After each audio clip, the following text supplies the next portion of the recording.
Hey everyone, Celis, and this is the League of Legends patch 12.18 preview. Again, we don't know if this actually will end up looking like the final patch, but these are obviously always interesting to do because sometimes Riot does end up changing them, but we're just going to go into it. So, Ashe, champion buffs.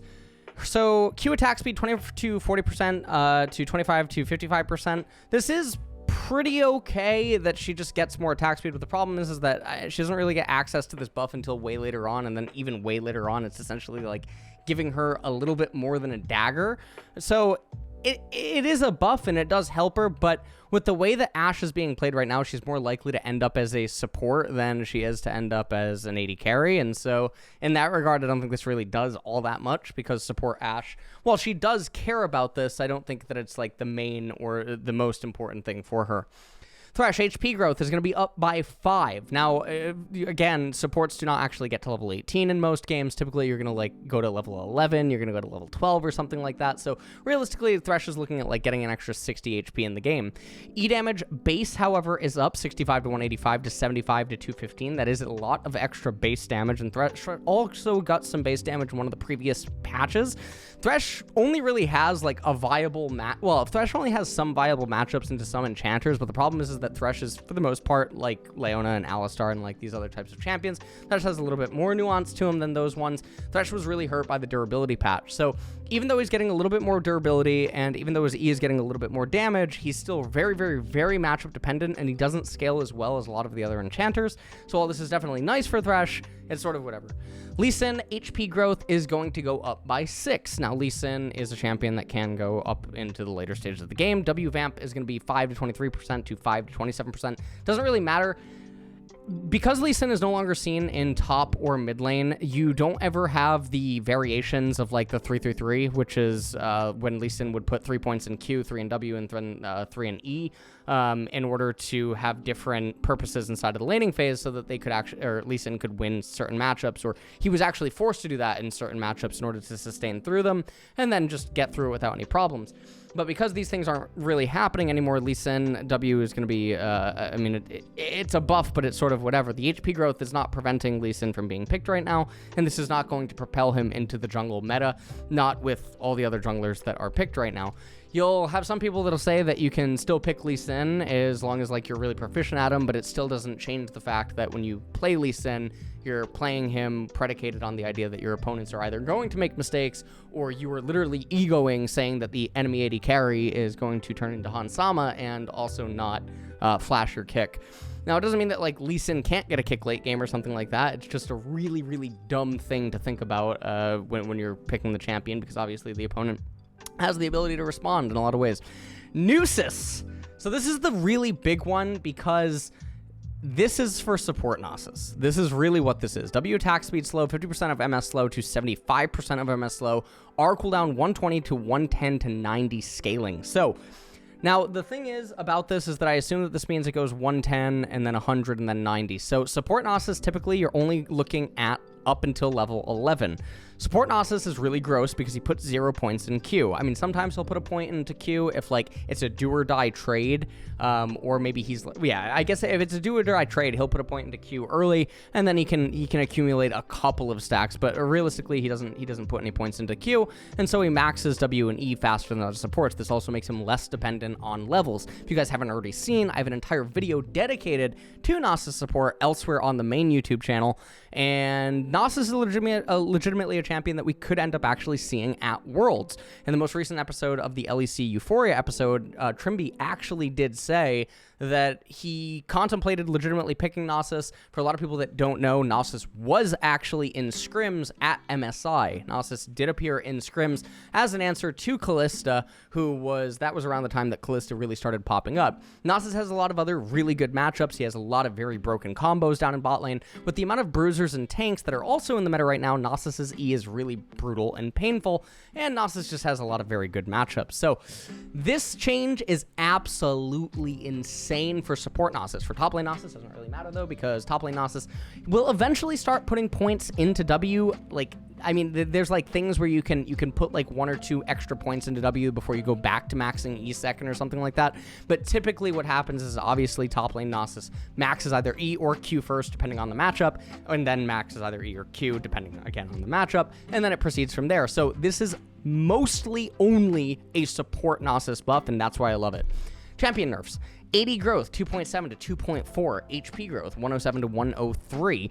So this is, I mean, it's something, but you got to remember that Misfortune did just get damage buffs, and for AP Misfortune, this doesn't really nerf her all that much. It doesn't change a whole lot, right?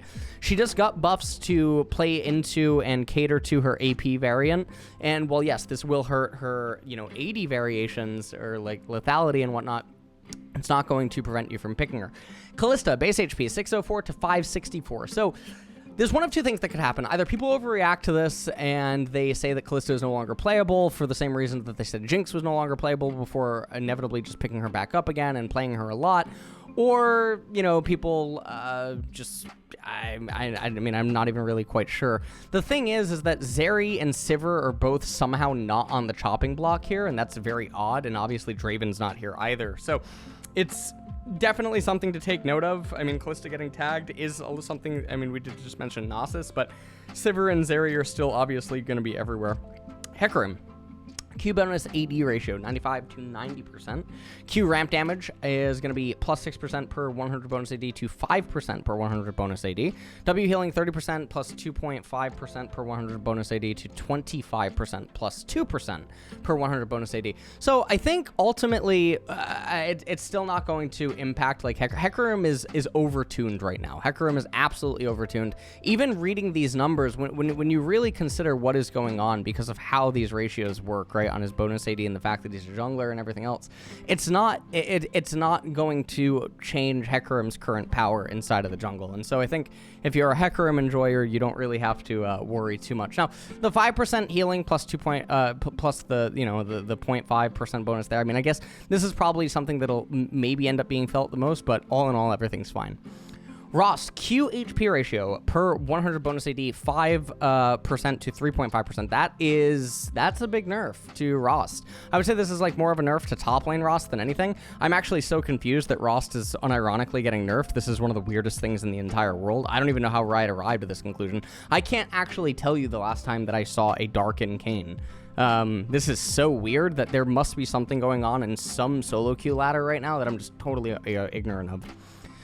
Lulu, WMS 30 to 25%, and then W polymorph duration 1.25 to 2.25 to 1.2 to 2.0. I mean, it's whatever. Cooldown 17 to 13 to 17 to 15. So the uptime on it in the later stages is going to be reduced a little bit, but still Lulu, I mean, this is not going to prevent Lulu from being picked. It is just a nerf, and it's something that you have to take note of. Honestly, if anything, this is more of a nerf to top lane and mid lane Lulu than it is for support Lulu. So I think in those regards, it's fine. Nocturne 80 growth 3.1 to 2.6, but you got to remember that Nocturne did just get buffed in the previous patch, and so I mean, all things considered, he's probably ended up balancing out. People still build him pretty poorly, and that doesn't really matter. Maokai roll adjustments, passive healing 4.8 to 14% to 4.5 to 12%. Q bonus monster damage is going to be 40 to 120 to 80 to 160. So if you guys have like noticed on like the patron stuff or whatever, like where I talked about Maokai, or even when I talked about Maokai in the last thing. So inside of the jungle is the role where he is suffering the most unless it's going to be like really coordinated play, in which case then I think that he's going to be totally fine. Jungle is definitely, I think, the spot where he suffers the most from the changes. Top lane obviously is Nutsoid. You have the Korean Maokai player that's known for one-tricking Maokai that gained something like 400 LP in literally 2 days after the Maokai changes went out, and that's always going to be a pretty good indicator that, yes, the changes were pretty positive, right? I mean, there's other notable people on like the Korean or the Chinese super server where when changes happen to their champion and you see how much how much LP they win or lose in a couple of days can be a really good indicator of what those changes, potentially actually meant. The Alawi player is the other thing that is often monitored in such ways. EAP ratio 42.5% to 40%. Empowered AP ratio 85 to 80%. This is totally fine. I mean, obviously support Maokai gets a little bit more AP than, top lane. Top lane will end up typically picking up demonic embrace Embrace, and then everything else will be tanky, so you're not really losing out a whole lot there. And then for the final champion adjustment, we go on to Udyr. And this is Udyr. So health per level is going to go down actually by quite a bit. Armor per level 5.2 to 4.7. So he's going to be a lot less durable. And honestly, he is a little bit too durable right now. And he's even able to appear in solo lanes. Wild and Claw, mana cost 45 to 28 to 20. So that's going to be more spammable. First 2 hits gain 50 attack range. Matches Awakened functionality. New Awakened version deals an additional 2 to 5% plus 0.03 bonus AD max health physical damage on first 2 attacks. AP ratio on each lightning strike. What? Okay. And then W Iron Mail Chill, percent heal 1.2 to 1.5 to just a flat 1.2. Wow. Percent HP shield 2 to 4.0 to 2 to 3.5%. Life steal 15% to 15 to 20. So what'll end up eventually happening is, depending on how you're itemizing, this can end up being a buff for his W in the later stages. And then R, Wingborne Storm. Magic damage 20 to 110 plus 0.4 AP to 20 to 100 plus 0.35 AP, and then damage to minions 50 to 80% levels 1, 6 to 6 to 16 to 40 to 85%. So it's gonna deal less early on, and then it'll eventually ramp up. But even still at level 6, I mean it's not quite there yet. So this is mostly targeted, I guess, at like mid and top Udyr, sustain and a lot of other stuff. And if you're gonna end up putting points into Q and going for that playstyle, the matchup is going to have to be a lot more specific. And then, yeah, I mean, that's pretty much where Udyr is going. So all in all, I will say this is actually really disappointing. This is weird. And the reason that it's so weird and the reason that it's so disappointing is, like, I think we all expected something big for 12-18. Because this is the Worlds patch. And if you guys remember last year's Worlds patch, we got something big. But instead, what we ended up getting is we got a sizable patch on 12-17, and now we get 12-18, and it's like we just got done watching 3 weeks of playoffs on basically the same patch. It's like the same 20-30 champions getting rotated endlessly, and these changes are not enough, man. And Udyr's disabled for Worlds. Udyr is disabled for Worlds, and then we get these changes. Like, what is going on? The Worlds meta is literally just going to be reflective almost of playoffs with maybe a couple of minor changes. So, Crownshot in chat right now saying that the ADC meta will change a little bit. But I mean, even if it does change, I think it's only going to change like a little bit, and then it'll just cycle. But even if it does change, it will just go back to what it was in spring. That's what's going to go on. Is that it's gonna revert to spring. We're gonna get Caitlyn and we're gonna get MF back. That's what's gonna happen. We're gonna revert. This is literally the pro player stagnation video again. It's just gonna go backwards. And then if Kate and MF appear, that means Ashe AD carry ends up becoming a viable answer, because that's the way that pro players' brains work, right? Is that Kate and Ashe are popular. Well, who vacuum answers them rather than team compositionally what is best? And so Ashe will come out, and that's the cycle. That is literally just the cycle. Now, obviously, there are other really good things against MF, Ashe, and against Caitlyn, such as Seraphine Lux. Is like a really good combo. Seraphine AD carry in general, really good against Caitlyn. And then obviously Caitlyn themed team composition. So I mean, it's really weird. And then if those champions go on the ban block, what you get is you get a Philios Jinx. I'm so happy, man.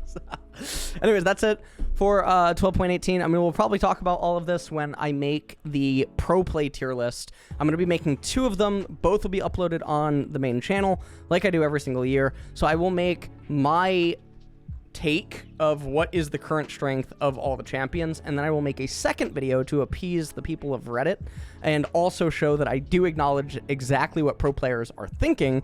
I just don't care, and I think that it's wrong, right? Which has generally been the case of most of the tier lists that I've made, but this time around I do have the idea that I'm going to make the 2 tier lists, one which I predict to just be representative of what we'll see at Worlds and like the evaluation of pro players, and then I'll make the list that I think is actually representative of current champion strength, and obviously they will be very differing. So that's where we're at. So that is it, but we'll see what of these changes, or if any more, eventually do make the final cut next week when I end up doing the main rundown.